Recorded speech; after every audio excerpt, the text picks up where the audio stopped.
Ask questions. Question everything. Question me.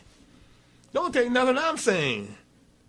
Do your own research. Try to prove everything in Rhymes That Don't Rhyme wrong.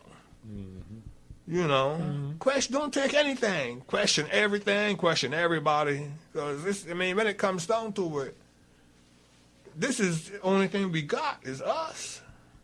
All right, so I'm sure our listeners have picked up on your accent. Tell us where you're from.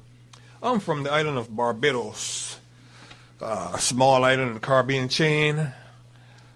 I feel I'm kind of blessed. I've grown up there. It's kind of sheltered. You know, I grew up in the 60s and 70s. To me, back then was one of the best times to even grow up. I've been back home lately, and things have changed dramatically. I mean, there are guns everywhere.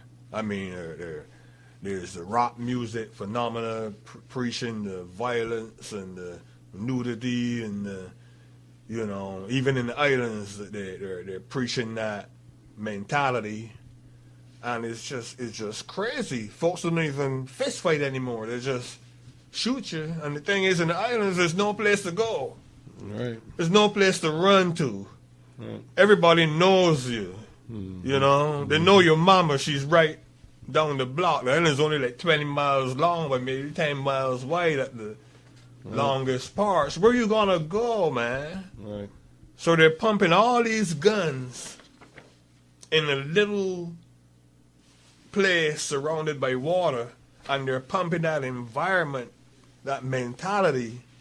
So when you hear about gun violence over here, just be glad you're not in one of those islands where it's a real small place, easy to control, everything is on lock, you know.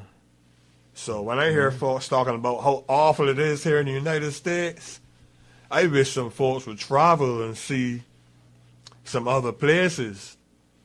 One of the main things that really got me when I came over here was it's like they had taken the drive out of the African-American male.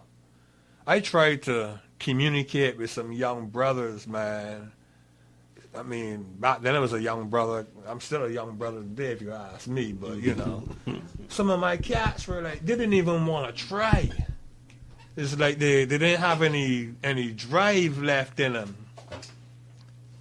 They didn't want to do anything. Actually, I really got to pause for a minute and say thank you, Dave. I got to say thank you to what you have done. You know, you guys have created a radio station. That's a real beautiful thing, man. One of the main premises of my book is about doing actually what you guys have done. Creators like you are so few, man.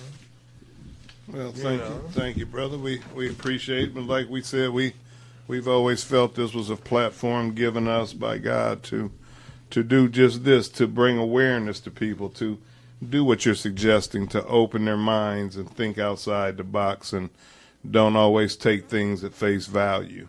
Yeah, man, and that's beautiful. We're firm believers in it, so thank you for the compliment and for noticing, and that's what we try to do here.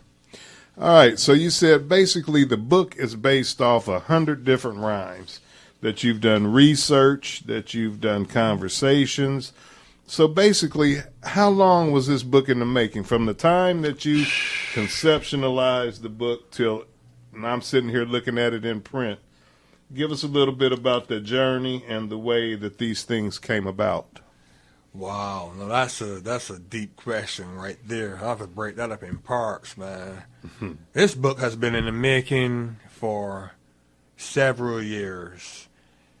It's actually based on my personal growth and my changes and questions that were in my mind that I had to ask, and I couldn't get any answers for, so I had to do my own research just to calm me down. And from talking to other people, I realized that a lot of other people had similar questions, you know, and we really couldn't find at that time the answers. The internet is a really beautiful thing. it's beautiful that today you could get on the internet, you could Google something and pull up whatever. Back when I started, it was bookshelves. Encyclopedia Britannica on a disc was like a big thing. You know, we had to actually buy books. I have a library in my basement with actually bookshelves with physical, actual books that I read. So to make a long story short, Rhymes That Don't Rhyme is years of research and books read, trying to like simplize it and put it into a simpler format where anybody could grasp it. It's each rhyme highlights a topic and starts a little conversation about that topic. You know, hopefully I'll have an opportunity to read a couple rhymes later on in the segment. You know,